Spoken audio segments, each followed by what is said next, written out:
YouTube.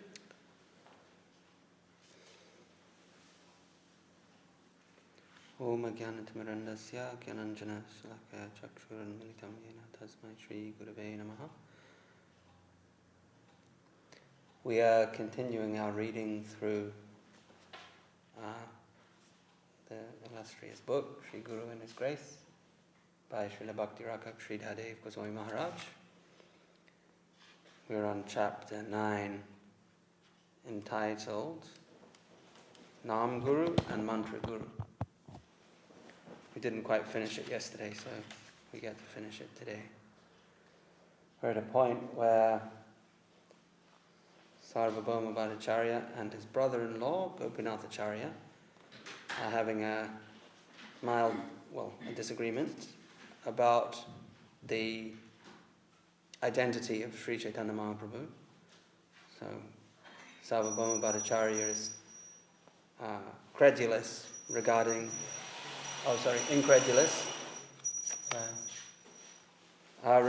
the divine status of Sri Chaitanya Mahaprabhu, but Gopinathacharya has already realized the truth regarding Lord Chaitanya, and he's trying to convince his brother-in-law to accept the same.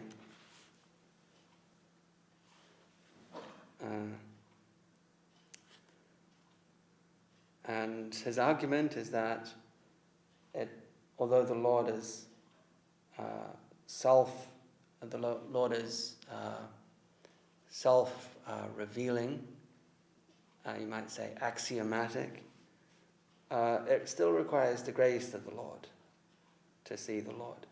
And so Sarvabhauma says rather petulantly, what, so you're saying you've got grace and I haven't? It's a wonderful discussion. He says, Acharya kahe vastu vishay haya vastu gyan, vastu tattva jnana haya kripate praman. It's from Madhya Lila 689. It is evident that I have the grace of the Lord because I know Him, and that you have not because you deny Him. Srila Guru Maharaj continues, the answer to your question is given here. Our own inner experience, our internal satisfaction, our connection or acquaintance with reality is the real evidence. Nothing external can give any real proof. Our Guru Maharaj gave the example that if one is born in the darkness of a dungeon and someone proposes, let us go to see the sun, then the prisoner will carry a lantern in his hand saying, oh, you will show me the sun? Yes, come with me. Leave your lantern behind. No light is necessary to see the sun. Are you trying to fool me? Nothing can be seen without the help of a light. So his friend will catch him and forcibly take the prisoner into the sunlight. Do you see the sun? And the prisoner will go, oh, this is the sun. By sunlight alone we can see the sun. One will have that sort of experience when he comes in connection with the truth. Neither calculation, nor evidence, nor witness, but only direct experience is proof that Krishna is there, like the sun. In the Srimad Bhagavatam it is said, Atma Parigyana Mayo. What to speak of Krishna, even the conscious unit is self-effulgent. A certain section says, there is God, surely He exists. Others say, no, there is no God, He never existed. And this quarrel is useless. Still, it will continue. In a particular section, this argument will have no end. Those who have no eyes will be unable to see the sun. They will say there is no sun. Atma parigyana mayo vivado, hyastiti nastiti bidarta nishta, vyarto pe naivo parameta pumsham, mata paravata diyam svalokat. Srimad Bhagavatam 11, 22-34. Persons without knowledge of the Supreme will argue whether this world is real or not. Their focus is always aimed at trying to understand the dualities of this material nature. Although such discussions are meaningless, for those who have turned away from me, these arguments will never end.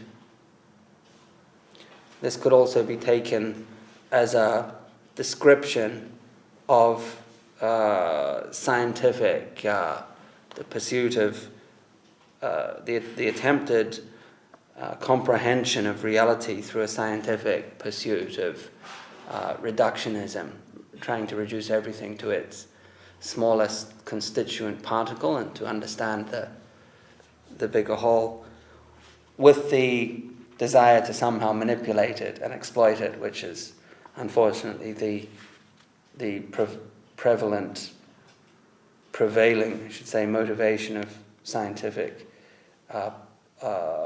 activity these days. It will continue. There will be no like conclusion. It will never reach a satisfactory conclusion. There will constantly be doubt and contention. This misconception will continue for those who deny the existence of both the soul and the Supreme Soul. For those who have direct experience, however, there is no question, it exists. But for the owl section who cannot admit the existence of the sun does not exist. It is something like that. Our own realization of a thing will be the greatest proof of its existence. Vastu tattva jnanahaya kripate pramana. One may be born blind, but if somehow or other his eyes are opened, he will be astonished to see the particular aspects of the environment. But if one has no vision, he can see no color or figure. Those who have vision will feel, how can I deny the fact? I have seen it. I am feeling it. It is so magnanimous, so great, and so benevolent. I can't deny all these things. You are unfortunate that you cannot see. Some see, some cannot see. In the same place, one can see, another cannot. Those to whom Krishna wishes to reveal himself can see him, and others cannot.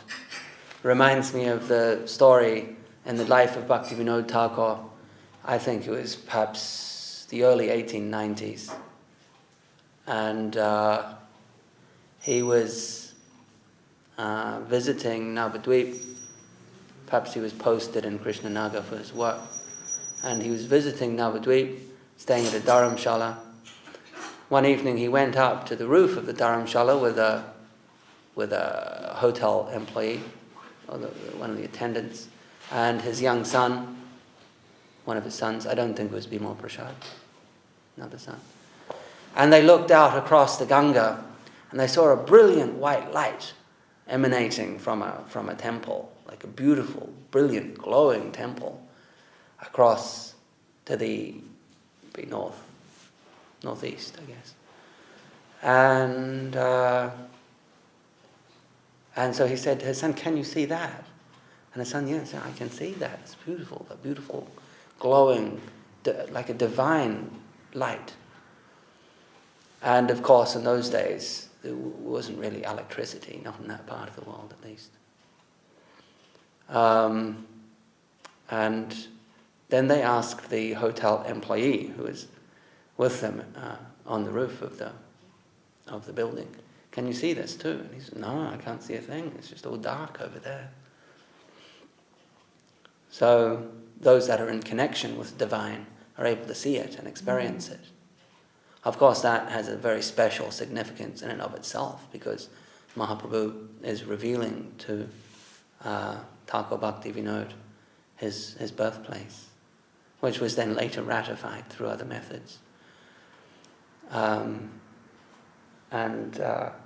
But it's an example of the divine revealing himself to those through direct experience, selectively. And whereas others in the same place, Guru Maharaj says, cannot see that thing. So that direct experience is known as pratyaksha. It's considered a proof in Vedic system of logic. Hindu system of logic. Sorry? It was? Yeah. You sure? For some reason I thought it was a different son. Really? And the servant who didn't see the vision. Yeah. Okay. Could be right. story. Really? Yeah. This was where? Exactly? So it was in Navadvip at a lodge, a dharamshala type. Oh, this is different from the occasion when Bhakti Thakur saw him go Jumadweep. You know, he That was could see. different, yeah. Oh, I He see. saw a spiritual city at that time, didn't he? Yeah. Yeah, this was different. This was before the discovery of Mahaprabhu's birthplace. But he was making preliminary inquiries about it. Yes. And he was in the process of researching the original birthplace. I see. And so he had that divine vision. Happened twice, actually. Once, first time, and then he saw it again, another time, from a similar vantage point. And so he made inquiries, what is that area? Because remember, at that time, it was very desolate. It was pretty much overgrown. It was kind of a jungle area. And they said, oh, that's Balal Dighi. Yes, Balal Dighi.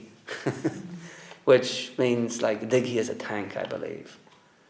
And that was the old seat of the king, perhaps Lakshman Sen. Was nearby there.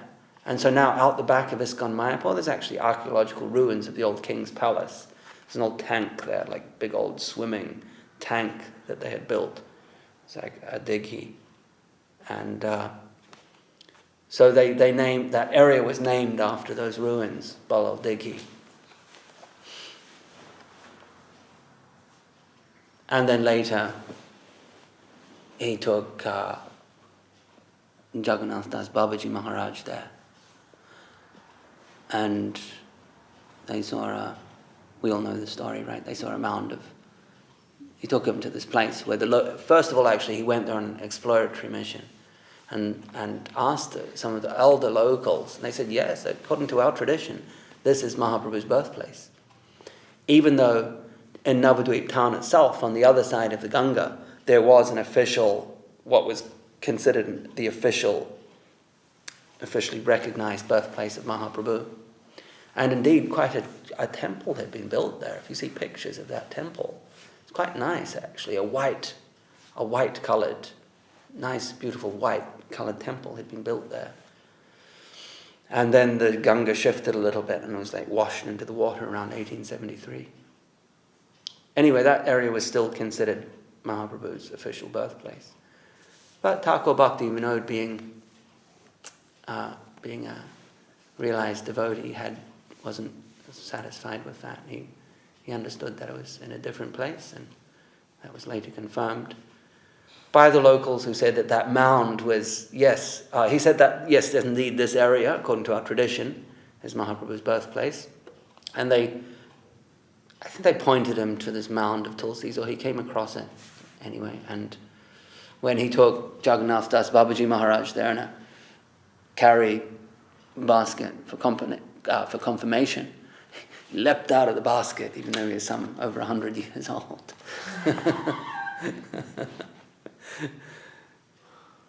He recognized it, even though, without the real senses were dimmed, etc. His eyes were being propped open with matchsticks because his eyelid muscles were so what's the word?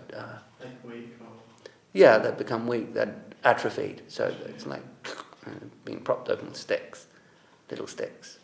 So it wasn't like a sensual recognition of, oh yes, recognizing certain things. Yes, but it was again a direct experience by Jagannath Das Babaji that yes, this is the place. And so a surge of excitement rushed through. Anyway, going off on a tangent.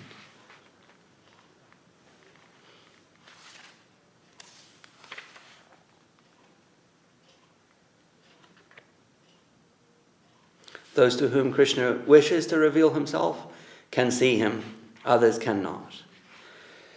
The universal form. In the assembly of the Kurus, when Krishna went to Duryodhana's party with a proposal for peace between the Pandavas and the Kauravas, Duryodhana thought, now we have our golden chance. If I can put Krishna in the prison house now, then the Pandavas will die broken-hearted, and there will be no question of fighting with them. The Kauravas also joined in the scheme, and they told Dushasan, "Go and bind Krishna with this rope." Dushasan came with the rope in his hand and tried to bind Krishna. Satyaki, Krishna's attendant, was there, and he furiously came at Dushasan with a sword. Krishna peacefully caught hold of his hand and began to manifest himself in such a way that it perplexed Dushasan. When Dushasan saw the universal form displayed by Krishna, he thought, "So many figures appear before me. On whom shall I put the rope? Who shall I bind down?" So many figures were displayed by Krishna in his universal form. On one side there was Baladev, and on the other side stood Arjuna and so many revered rishis chanting Krishna's name. Dushasan was perplexed, and Bhishma and Drona began to sing the praise of Krishna. Everyone thought, "What is this? This is a magnificent vision with so many faces." The whole atmosphere was filled with divine spirit. Then Devarishi Narad and so many rishis began to chant in praise of Krishna. And in this way, Krishna manifested his universal form before the assembly. Dhritarashtra was blind, but he could hear them all praising Krishna and thought to himself, "Some sort of wonderful thing is happening around me, but I can't see." And so he prayed to Krishna, "O Lord, for the moment, please remove my blindness. I would like to see your great manifestation. And afterwards, you can make me blind again, but at least for the time being, remove my blindness." Krishna told him, "There is no necessity of removing your blindness. I say that you can see, and you can see. By the Lord's will alone, even physical blindness was no bar to seeing that great manifestation of Krishna. So the physical eye cannot see God, only the divine eye can see him. And by the will of Krishna, the divine eye was temporarily given to Dhritarashtra. His blindness did not stand in the way of his vision, and he could see Krishna." Ultrasonic sound. The ability to recognize divinity descends from above. We cannot see God with our mundane senses. What to speak of being able to see the infinite? Our senses are so limited that our ears can only hear a sound of a particular wavelength.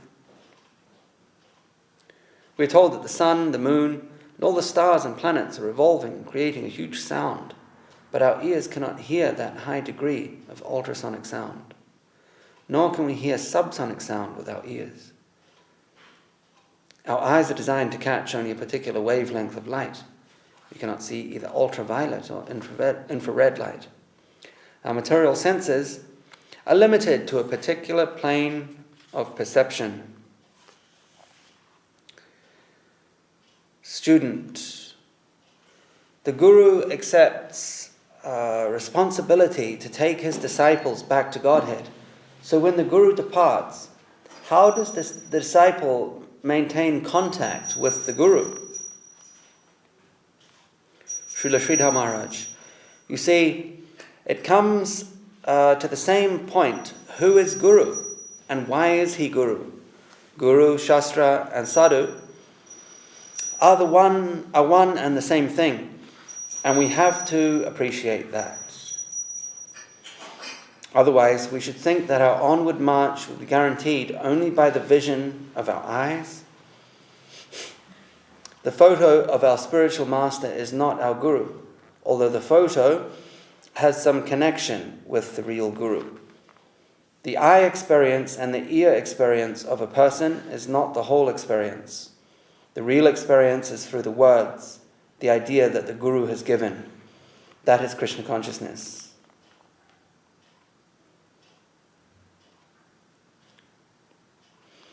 If I have a real interest in Krishna consciousness, I have to adjust all other things accordingly.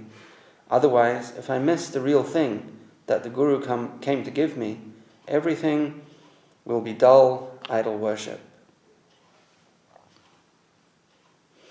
To follow the form alone will be idolatry.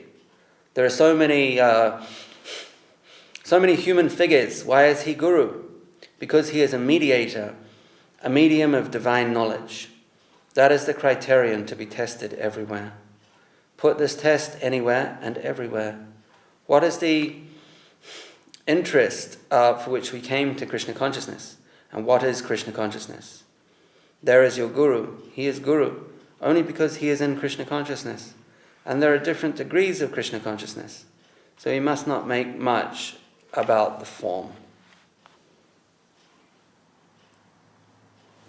The Guru Maharaj is making the point to make sure one is connected with the ethos of what the Guru is presenting. That substance which the Guru embodies and is representing from the parampara, to acquaint ourselves and absorb ourselves in that, and not with any superficial affiliation. Otherwise, if the affiliation is superficial, then the physical departure of the Guru leads to the breakdown of the disciples' practice and faith. A religious jungle. Student, why are there so many different religions in the world? Srila Sridhar Maharaj. In the Srimad Bhagavatam, Uddhava posed the same question. Why in the name of religion are there so many isms in the world? Will every ism that is found here independently take me to the goal? Or is there any gradation? Krishna told him, when the creation began, I transmitted the truths of religion into the heart of Brahma, the creator, and from Brahma that came to his disciples. But according to the different capacity of those disciples, what they received was a little changed when they delivered it to others. When I gave it to Brahma, that knowledge was one. Brahma told his disciples, and when they received it in the soil of their heart, it entered, but with some modification. Again, when they gave delivery to their disciples, there was more modification. It became lost due to the vitiating nature of the mundane plane. One point is the difference in the receiver, and another in the succession. So gradually the truth was modified, and now we see that the religious world is a jungle. Some give stress on penance, some on charity, some this, some that. So many branches of religion have sprung up, and antagonistic, ascending opinions, like atheism, have also grown from the human mind to oppose those modified, descending opinions. So now we find there is a jungle. Krishna appears now and then to re-establish the principles of religion. Yada yada hi dharmasya glanir bhavati. When religion becomes extremely degraded, Krishna comes again, or sends his representative, telling him, go and set it right. There must be religious differences, but one who can catch the real internal meaning of the truth will be saved. Others will be misguided, and it will be a long time before they are delivered. Once having a real connection with a bona fide guru, he won't be lost. In this way, Krishna answered Uddhava's question in the 11th canto of the Srimad Bhagavatam, and it is quite intelligible.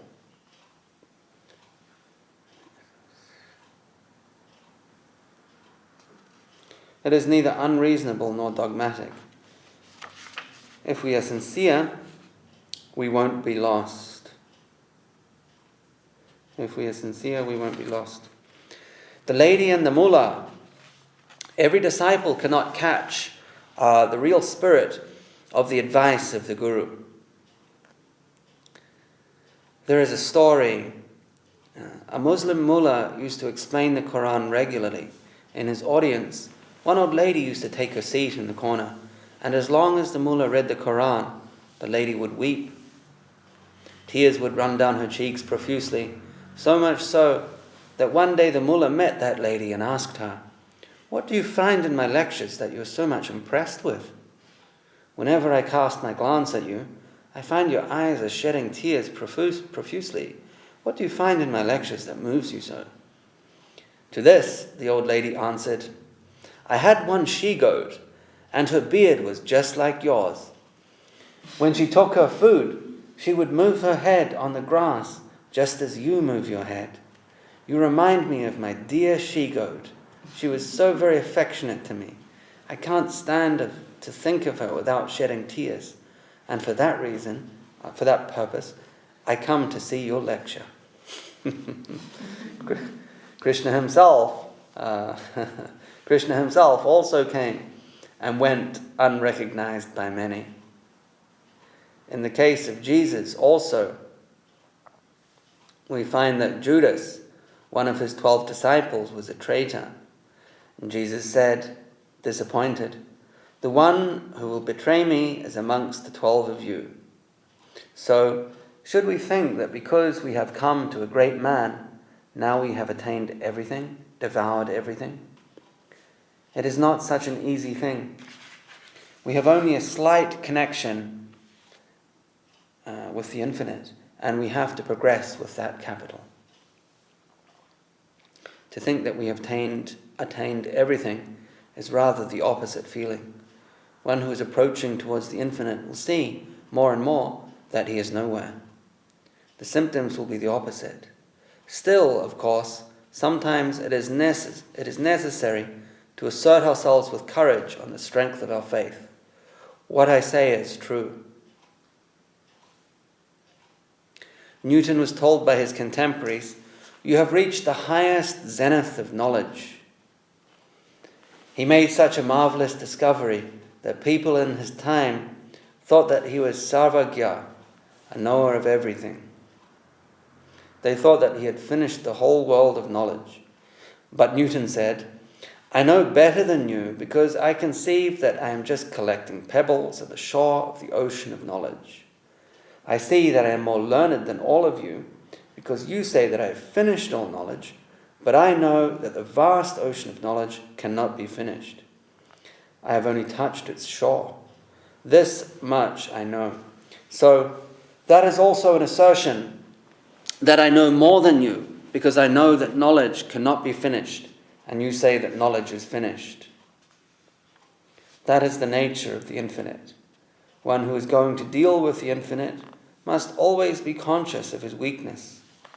Then only will he be able to draw light from the infinite. To understand the words of Gurudev is not very easy. Gurudev is infinite. In his words, he also deals with the infinite. We can't put it under limitation, thinking that we have finished what he wanted to give us. We are students, and we shall remain students forever.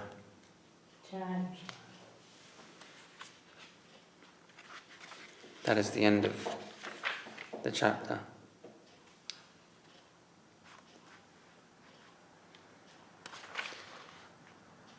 There is a list of the Bhagavat Parampara in a little mini chapter entitled The Disciplic Succession. It's the Parampara of the Brahma Madhva Gaudiya Sampradaya.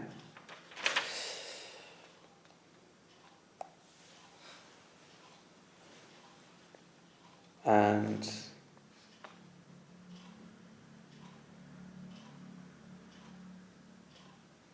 interestingly, half of this, it's not demarcated here, but Siddhanta Saraswati described the older portion of the Parampara as the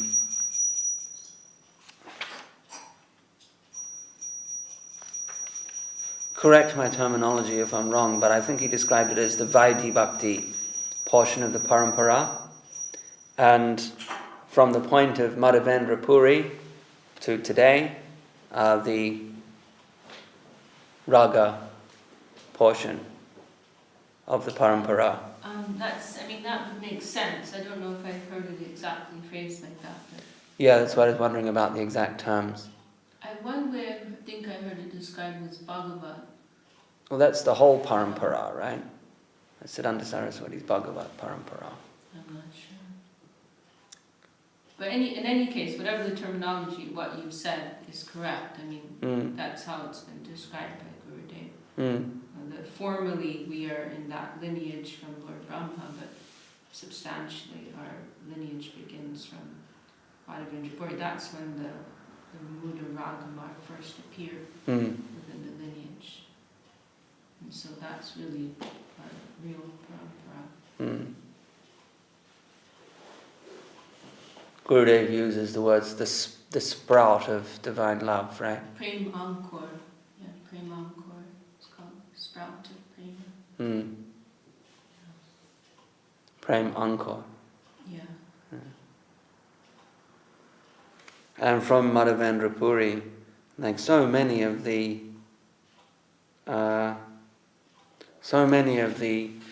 they were like contemporaries of Mahaprabhu, but they were somewhat of an older generation.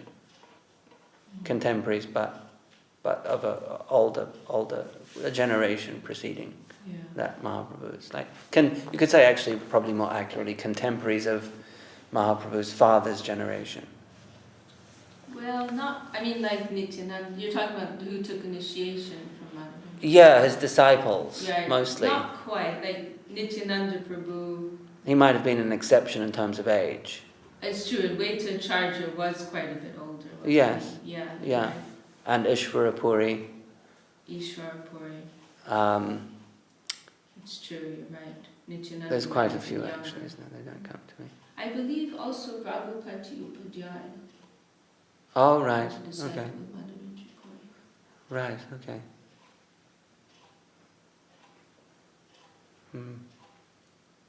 Yeah. You're right. Maybe it was more like Jagannath Mishras. And of course, Ishvara Puri. Oh, we mentioned that, of course, yeah. Did Ishvara Puri have a brother? Well, I think you're thinking of Ramchandra Puri. Yes. They were co-disciples, not Yeah. brothers. Yes, he was also. Puri was a title given to sannyasis, as I understand. But didn't they have the same spiritual master? Yes, Yeah. Madhavendra. That's what I'm So- saying. They were co-disciples. Yeah. They were godbrothers, yeah. So also him then, right? Yeah. Although his role was Was a bit a little interesting. But he is given, like, you hear the term, like you're they bandy it around in other places, like, you're a Ramachandra Puri, you criticized me. Oh, you hear that, huh? Yeah. Yeah, but even in the That's it, right? but even in the Gaura Ganadesha Deepika, Ramachandra Puri has a spiritual identity. Oh, really? Yeah. Oh, so it is Leela then. It is Yes. always Leela. Yes. Oh, that's really helpful to hear. Because Yes. Ramchandra Puri, he's known as an example of being very offensive. He's very offensive to Mahaprabhu. Is that who we're about to come to in our review? No. No, there's a different one. Yeah, that's really interesting for me to hear, because it's been a question I've had for years and years about Okay. Ramchandra Puri. Because there isn't any clear follow up to that. Because normally when there's a serious offense, then you hear what happens, like what were the consequences or something, or how they later got the mercy or whatever it may be. But in that case, there's no mention at all. And it was, I asked it to Shuddha Shabbaprabhu once actually, like, why isn't anything mentioned about, it was like he was so offensive and he just got away with it. But I liked his answer. He said, we want him to be struck down with leprosy or something. That seemed to be the typical punishment, or Yeah. for Vaishnava aparad, right? Some serious kind of skin disease. Yeah. But, not necessarily that, but there's just no mention of anything at all, what happened to him, or Yeah. it was something that bothered me.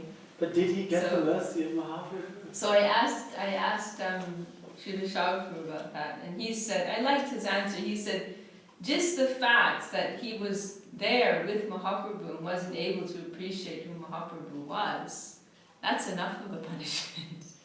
To not have the consciousness to appreciate, to not have the capacity to appreciate, that's already punishment. Since he just left. He had this situation and he just left. Yeah. Nothing else was told. Yeah, nothing was mentioned about he him. left a company of devotees and God himself. Right. That's already That punishment. doesn't matter where he left and what happened to him. It's the fact that he left, that was right. It was an interesting dynamic, social dynamic though, because he was senior to Mahaprabhu in terms of guru-disciple rank, kind of, he's like a godbrother, Mahaprabhu's guru, right? So Mahaprabhu had to deal with him in a somewhat sensitive way.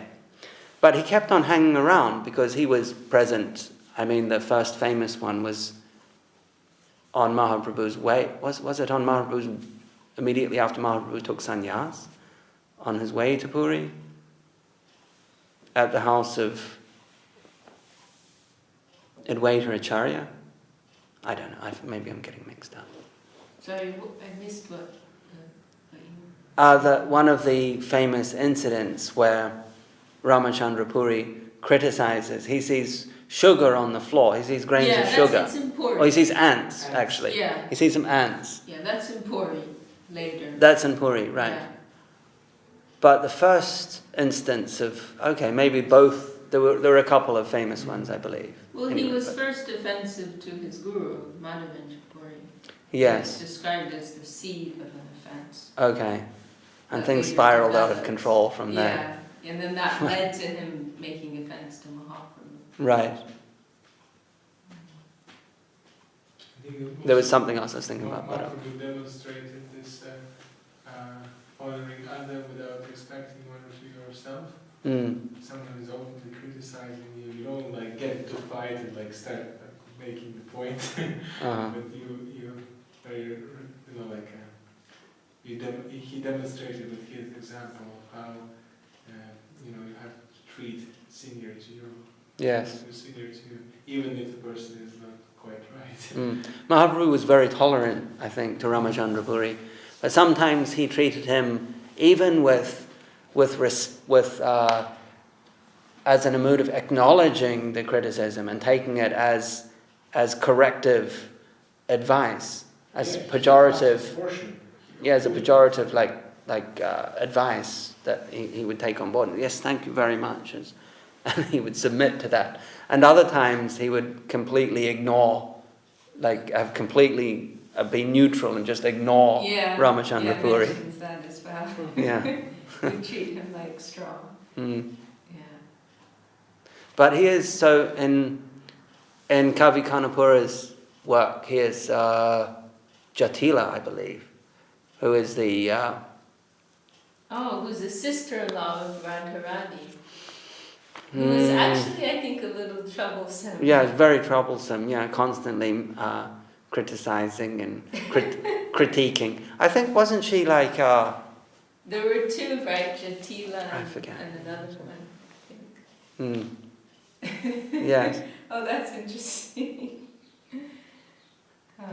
Meddling and constantly trying to throw a spanner in the works of Radha Krishna's, Radharani's pastimes. Maharaj actually mentions them in A Loving Search for the Lost Servant, in that pastime, because, when Krishna takes the appearance of a mystic physician, and he has, because Radharani's chastity is being called into question, and Jatila and the other one, whoever it is, they were both kind of criticizing her.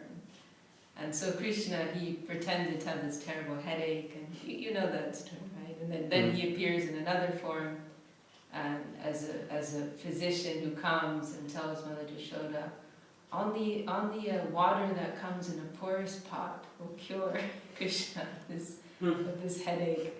How is it possible to hold water in a porous pot? If you can find a really chaste girl, then she will be able to do that.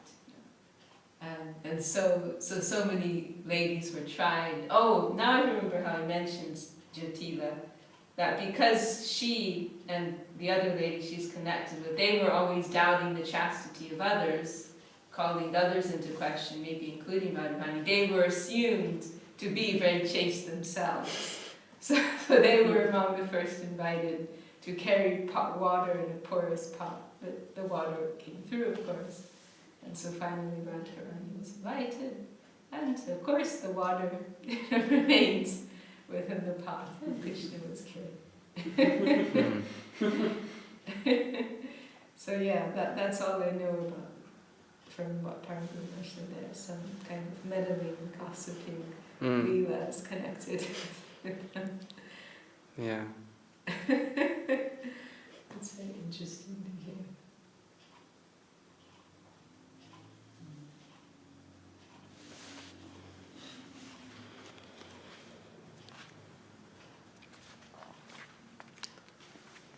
Well, shall we finish? Yeah, I think so. Okay. The next chapter, tomorrow's chapter, is Instructing Spiritual Masters, which is in translation for Shiksha Gurus. Alright, Jai Srila Bhakti Rakha Shrita Dev Goswami Maharaj ki Jai, Srila Guru Dev ki Jai.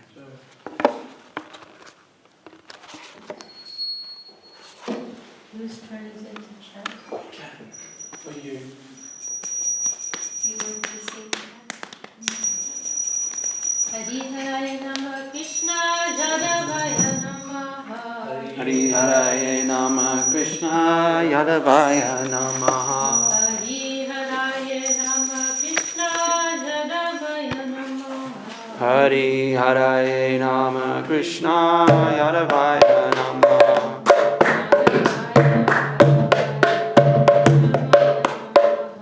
Yadavaya Madhavaya Krishna.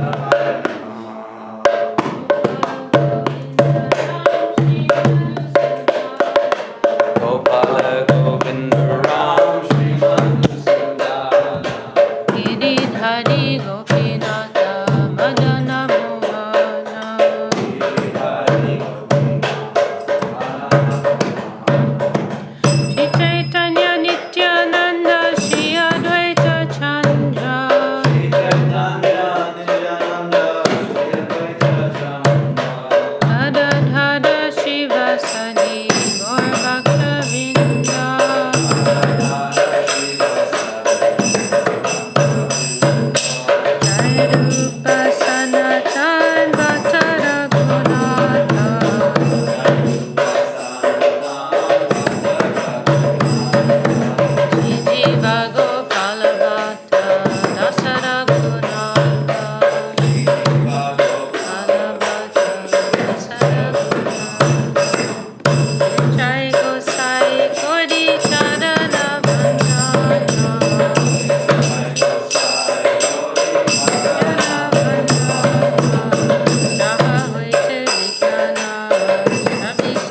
Jai Srila Gurudev ki Jai, Param Gurudev ki Jai, Acharya Maharaj ki Jai, Gadadhar Prabhu ki Jai, Shri Shri Guru Gauranga Gadadhar Giridhari ki Jai, all the assembled devotees ki Jai, Shri Harinam Sankirtan ki Jai, Nitai Gaur Premanande. Hari Hari Bol.